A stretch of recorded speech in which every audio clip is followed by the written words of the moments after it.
You're lying in bed right now, and the second the lights go out, your phone is already glowing in your hand.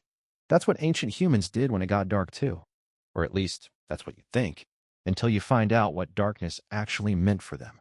Now, picture the same moment, minus the bed, minus the roof, minus the phone.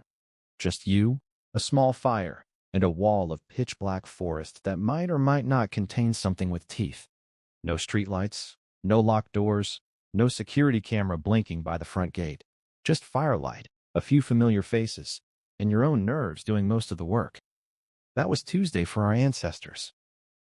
And here's the thing nobody really asks. If night was that dangerous, why didn't early humans just sleep the second the sun went down? Why not skip the whole ordeal? You think survival would mean lights out, eyes shut, problem solved. The answer, as it turns out, is so much weirder than that. By the end of this, you'll never look at your bedtime the same way again. What ancient humans actually did after dark didn't just keep them alive. It built the foundation of human culture itself. Language, religion, even comedy. All of it was shaped in the dark, by people huddled around a flame, with nowhere else to be and nothing else to do. Most people assume early humans crashed the moment the sun set. Exhausted from a hard day of hunting and gathering, the thinking goes, they slept straight through until morning, like a phone running out of battery. For a long time, scientists believed roughly the same thing. Pre-industrial sleep, they assumed, was simple, early, and unbroken. But the real story of what ancient humans did when it got dark is far stranger and far more social than a simple shutdown. Let's start with the fire itself. Anthropologist Polly Wisner spent years studying the Ju-Hoasi people of the Kalahari Desert in southern Africa. They're a hunter-gatherer community, and their traditional way of life offers a rare window into what nights looked like for most of human history. Wisner recorded their daytime conversations, then their nighttime ones. The difference, when she compared the two, was staggering. During the day, conversation was almost entirely practical. Arguments over food, complaints, gossip about who did what to whom. Picture office small talk, but with more spear-related grudges. At night, though, around the fire, something shifted completely. The talk turned to stories, myths, memories of the dead, jokes that made the whole group howl with laughter in the dark, the same way a good joke lands at a party today. Today, we'd call that a podcast, or a group chat that goes on way too long. Back then, they called it survival. A story remembered around a fire could teach a child which berries were poison, and that child never had to learn the hard way. So what was actually happening around that fire that made it so important? Why did the dark, of all things, become the time for the deepest conversations of the day? Why not the most dangerous hour, the one to avoid entirely? But that's not even the strange part. Firelight does something to the human brain that daylight doesn't. Researcher Jerome Lewis studied the Mbangele Bayaka people of the Congo rainforest in Central Africa. He found that nighttime storytelling sessions were where the deepest cultural knowledge got passed down. Not just facts about plants and animals, but the rules for how to live with each other. Fairness, sharing, what happens to people who cheat the group. All of it traveled through stories, told in the dark, year after year. Here's why that matters. During the day, everyone's too busy hunting, gathering, and watching for danger to sit still and actually listen to a long story. But at night, with predators mostly avoided and the group huddled close, there was finally nothing left to do but talk and listen. Darkness, weirdly, was the one stretch of the day humans had room to actually think, to teach, and to be taught. And here's where it gets weird. Firelight doesn't just light a small circle. It also melts away everything outside that circle into total blackness. Your eyes adjust to the flame, and the rest of the world simply disappears. Researchers studying the psychology of firelight have found this creates a strange kind of intimacy. It works almost like a spotlight effect. For a moment, the only thing that exists is the group, the fire, and whoever happens to be talking. That's basically the world's first movie theater.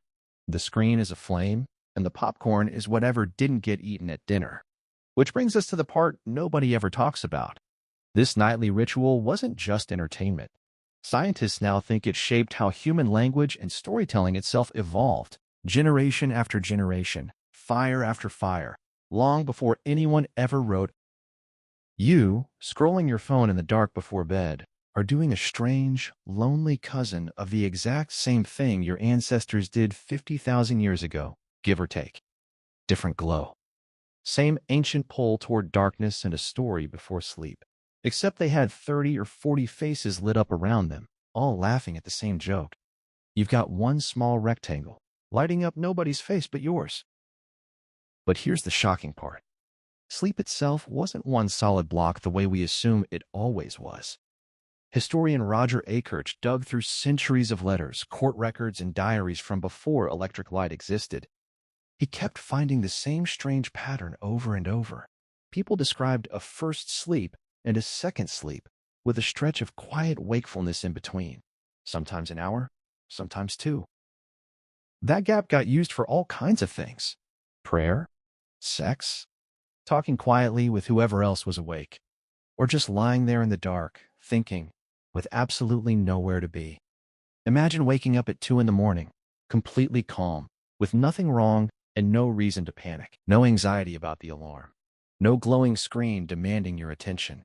Just darkness and doing nothing on purpose.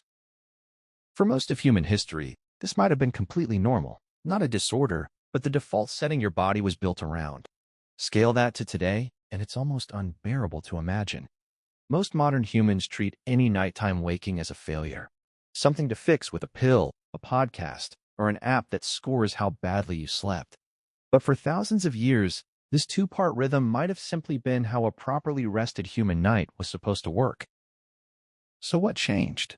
What actually broke a pattern humans had kept for tens of thousands of years, across deserts and forests and coastlines? Almost nothing united those places except the dark itself. The answer is light. Cheap, constant, artificial light, available at the flick of a switch instead of the strike of a flint. And that's where everything flips. Once humans gained the power to push back darkness, first with candles, then gaslight, then electric bulbs, the nightly fire circle didn't just get brighter, it quietly disappeared. The campfire stories that once held entire communities together got replaced by something smaller, colder, and far more isolating. Something that glows in your hand. It hands you a brand new story every few seconds, on demand, forever, with nobody else's laughter attached to it. That 2-block sleep pattern Akirch documented vanished too. It got swallowed by clocks, factory shifts, and the modern demand that everyone sleep in one tidy, efficient chunk, the way a machine recharges overnight. The fire that once forced a whole tribe to sit still together in the dark has been replaced by a screen, and that screen lets everyone sit apart in the dark, alone together, with no one actually there. So the myth wasn't that ancient humans feared the dark and hid from it until sunrise came. The myth was that darkness was empty, wasted time, a gap to be slept through as fast as possible. It wasn't empty at all.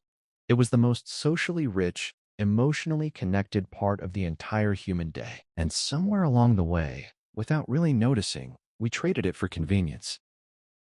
There's something strange about realizing your ancestors weren't huddled in fear every single night, dreading the dark until morning came. Many of them were laughing, telling stories that made children gasp and adults groan at the same terrible joke for the 100th time, sitting in that strange, glowing circle where nothing existed but the people they loved and the fire keeping them warm. Long, unhurried hours of darkness stretched out ahead of them, and nobody was in a hurry to sleep through it. You still have that instinct, even now, buried under everything modern life has piled on top of it. It's why a quiet conversation by candlelight feels different from one under fluorescent office lights. It's why ghost stories around a campsite fire still hit harder than the exact same story read off a screen at noon. Somewhere underneath the apps, the alarms, and the blue light keeping you up too late, you're still the same animal, the one that needed darkness to finally sit still and listen. Maybe that's the real trade we made. We gained light on demand, any hour we wanted it, brighter and cheaper than any fire our ancestors ever built. And we lost the darkness that used to bring us together in the first place. The fire went out. The stories didn't have to. We just stopped sitting close enough to hear them and started staring at small screens instead of each other's faces.